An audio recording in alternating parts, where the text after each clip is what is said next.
Well, with the addition of 701 names this year, the total number of officers honored at the National Mall Memorial Wall grew to 22,611 since its dedication 3 decades ago. Homeland Security Chief Secretary Alejandro Mayorkas among those honoring their sacrifice. We recognize the nobility of the law enforcement profession. We pay tribute to those who lost their lives in sacrifice of the safety of our communities. And we remember them, and we recognize you, the families, all of you, as heroes. Heroes such as Chicago police officer Ella French, who died after she was shot in the head during a traffic stop this year, just in August. Her partner, Carlos Yanez, was shot 4 times. He survived, but he lost an eye and still has 2 bullets lodged in his brain. Yesterday, Yanez was released from the hospital and saluted by his fellow police officers and a cheering crowd. Let's just take a moment to take this in.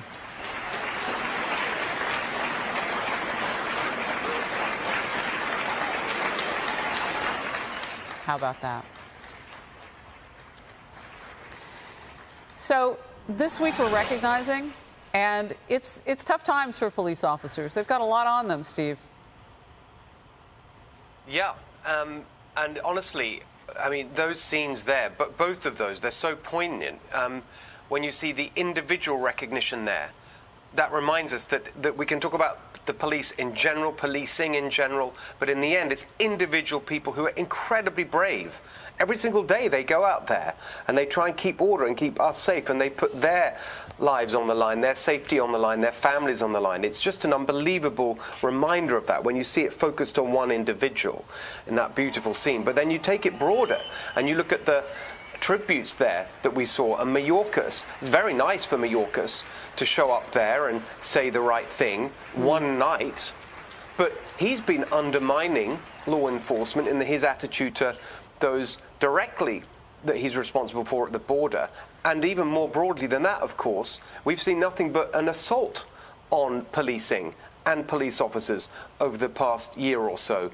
Not just defunding the police, specifically taking away resources and money from police forces around the country, demoralizing police officers, demoralizing them to the extent that they're leaving the force, leaving the ones that are left even more vulnerable, leaving all of us unprotected. And it just makes me so angry, frankly, to see Mayorkas there trying to make out that this Biden regime honors policing when they clearly don't. And the one person that it really reminds me of, actually, is the person who is missing there, the person who seems to find time to show up to a bakery, who can make bizarre space videos. She finds time for all that, but can't even be bothered to go there. The least you'd think is the vice president would go there and honor our police, but they don't do that because they don't really mean it, because they've been captured by the woke ideology that says the police are bad. That's why these scenes are so important, and I'm so pleased that we're recognizing it, because they need, the police are there to defend us. At this particular point in time, we also need to defend them. Tommy.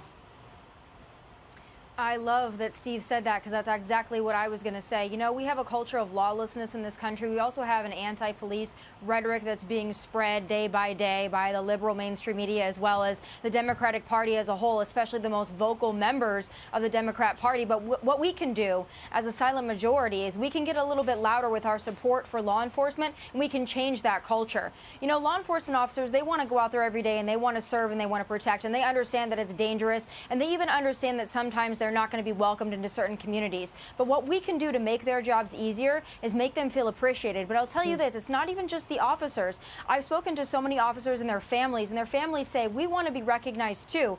There are so many that I've spoken to that have lost their husbands or their wives in the line of duty, and they say that they largely feel forgotten by the communities. And I often challenge folks, even that support law enforcement, to recognize or even name one law enforcement officer that we've lost in the last year, and most can't do it. We remember the names of George Floyd and Sandra Sandra Bland and Freddie Gray and others, but we very, very rarely ever remember those police officers that have given their lives and sacrificed so much. So what we can really do to honor police officers on National Police Week and every day is to remember their sacrifice and uplift all the wonderful things they do and change that culture so that they feel appreciated, respected, and supported.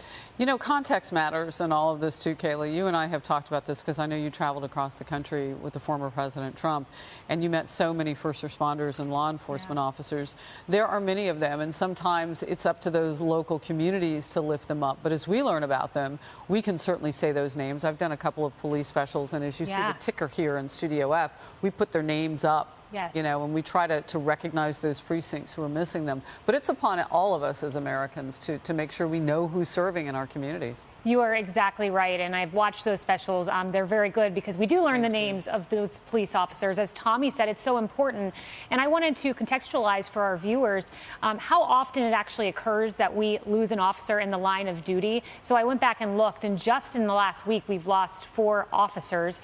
In the last month, so we've been here 15 days of October, and 15 days of October, we've lost 13 officers. That's roughly 1 officer every day. And these are the officers that were lost just this week. On Sunday, Master Deputy William Marsh, he died of COVID-19. That's been a real ailment for a lot of our officers. Monday, Sergeant Michael Rudd was struck and killed by a commercial vehicle. Also on Monday, Deputy Sheriff Johnny Ruiz succumbed to injuries. He was assaulted by a man who attacked him, left him unconscious. And on Tuesday, Correctional Officer Malama Scanlon, this was amazing when I read about his story. He was shot in 2016 and just succumbed to his injuries this week. So these are our officers. These are our heroes. They should be honored. And this was not a cabinet level event where you send Mayorkas. Steve is exactly right. You don't send Garland. You send the President of the United States. I can tell you one thing. Our former Commander-in-Chief would have been there. The current one should have. I wonder what he was doing. Maybe he was already asleep. You know, all of this deserves balance, right? And so a lot of times what you'll see some of us doing on social media, and Fox News does it as a whole, is we'll see those kind of fun body cam things of the cops doing things nice. But I want to focus on what they do that saves lives, because, you know, we have EMT services, but sometimes the cops are the first one on the scene, and thank goodness for them. Take a look at this. It's new body cam footage, and it shows a heroic moment. This in Garland, Texas. Officers rescuing a man from a burning car, and we can hear what's being said. Watch. Hey, come on. Man, we got. Come on, man. Come on, get you out. Come on. Come on. Come on, man. You see your hand? Let me see your hand. Give his hand. Give him the hand. Come on, man. Give him the hand. Get out. Give him the hand. They don't quit. They don't. They are absolute heroes. That calling is hallmarked by heroism and selfless service. We are fearless here at Fox. We are fearless here in our own lives with our support of law enforcement, unabashedly so. But I want to take a step back and point out a few examples throughout this culture that unfortunately has been fostered, particularly within this administration, that is capitulated to these so-called progressive left woke forces. So remember when Lakewood Ranch Distillery tried to fundraise for fallen officers in Florida? Their ads for doing so were blocked by Facebook. If you go to court in Maryland, you are banned from wearing a thin blue line mask. Wow. Remember the New Orleans Zoo program that fostered community between children and officers there? That was canceled because it was considered, quote, triggering. And I want to point out something to when you mentioned the families of the fallen.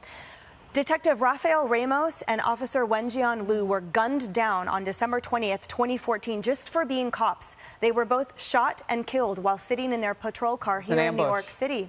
And their family, the family of Detective Ramos, launched the Detective Ramos Foundation, and the point of which was to honor his legacy, to bring aid and scholarship funds and render help to the families of those fallen officers in the line of duty. But one of their main goals is to foster the relationship between communities and law enforcement. So here is a heartbroken, shattered family that launched a foundation and are dedicated to healing the wounds that for some reason here in society people continue to try to stoke that divisiveness, because officers are a part of the community, and even the families are hallmarked, my point is, by service and continued service, even in the wake of those absolutely tragic deaths.